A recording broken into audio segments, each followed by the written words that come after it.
மாவட்டத்தில் ஒரு கழகத்தின் ஒரு தூணாக விளங்கிய கடந்த சில நாட்களுக்கு முன்பு இரா மோகன் அவர்கள் மறைவேறினார். அந்த நேரத்தில் நான் அவருக்கு என்னுடைய ஆழ்ந்த இரங்கலை தெரிவித்து செய்தி வெளியிட்டிருக்கிறேன்.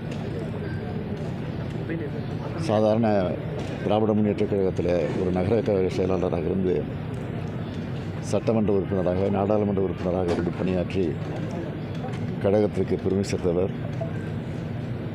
அவருடைய மறைவு என்பது கோவை மாவட்டத்துக்கு மட்டுமல்ல, திராவிட முன்னேற்றக் கழகத்திற்கும் மாபெரும் இழப்பாக அமைந்திருக்கிறது. எனவே அவரை இழந்து பாடி துயரத்தில் இருக்கக்கூடிய அவருடைய குடும்பத்தை சந்தித்து ஆறுதல் சொல்வதற்காக நான் வந்தேன். ஆறுதல் சொல்லிவிட்டு வந்திருக்கிறேன். மீண்டும் அவர் இழந்து வாழக்கூடிய குடும்பத்தாருக்கும் இந்த வட்டாரத்தில் இருக்கக்கூடிய திராவிட முன்னேற்றக் கழகத்தினுடைய தோழர்களுக்கும் என்னுடைய ஆழ்ந்த இரங்கலை நான் தெரிவித்துக் கொள்கிறேன்.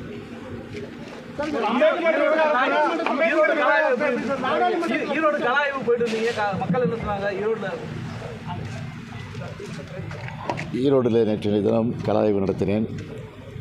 கலாய்வை பொறுத்தவரையில் இன்னும் வேகமான வகையில் உற்சாகத்தோடு பணியாற்றுவதற்கு உறுதியெடுத்துக் கொண்டிருக்கிறார்கள். வரக்கூடிய 2026 நாடாளுமன்ற சட்டமன்ற தேர்தலில் 200 என்ற இலக்கை நாங்கள் வைத்திருக்கிறோம்.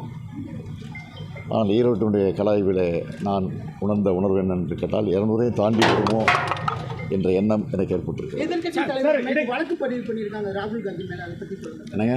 ராகுல் காந்தி மேலே இந்த நாடாளுமன்றத்தில் கூச்சல் குழப்பம், அதை சட்டப்படியாக சந்திப்பார். சார், இடைத்தேர்தல் ஈரோடு கிழக்கு இடைத்தேர்தல் திமுக வசமாகுமா சார்? திமுக வசமாகதில்லை, திமுக கூட்டணி வசமாகும். கூட்டணிக்கு அப்படின்னா ஈரோடு அந்த இடைத்தேர்தல் வந்து கூட்டணிக்கு ஏற்கனவே இந்தியா கூட்டணியில் திமுக அங்கே வைக்கிறது. எனவே இந்தியா கூட்டணியுடைய வசமாகும். மீண்டும் காங்கிரஸ் வாய்ப்பா சார்? மீண்டும் ஈரோடு கிழக்கு காங்கிரஸ்க்கு ஒதுக்கிடுவோமா? அது முறையாக அவருடன் கலந்து பேசி முடிவெடுத்து அறிவிப்போம். அது பல நேரம் நான் சொல்லியிருக்கேன். அது கொடுமையான ஒரு முடிவு. அது ஜனநாயகத்தை படுகொலைக்கு தள்ளக்கூடிய நிலையில் அந்த ஒரு நாள் ஒரே நாடு ஒரே தேர்தல் என்பது ஒரே நாள் ஒரே தேர்தல் என்பது நிச்சயமாக அது ஒரு ஜனநாயகத்தை படுகொலைக்கு தள்ளக்கூடிய மோசமான செயலாகும். அம்பேத்கர் விவகாரத்தை அடுத்து இந்த மாதிரி அணுக போறோம். தொடர் போராட்டங்கள் போயிட்டு இருக்கு. அடுத்து என்ன மாதிரி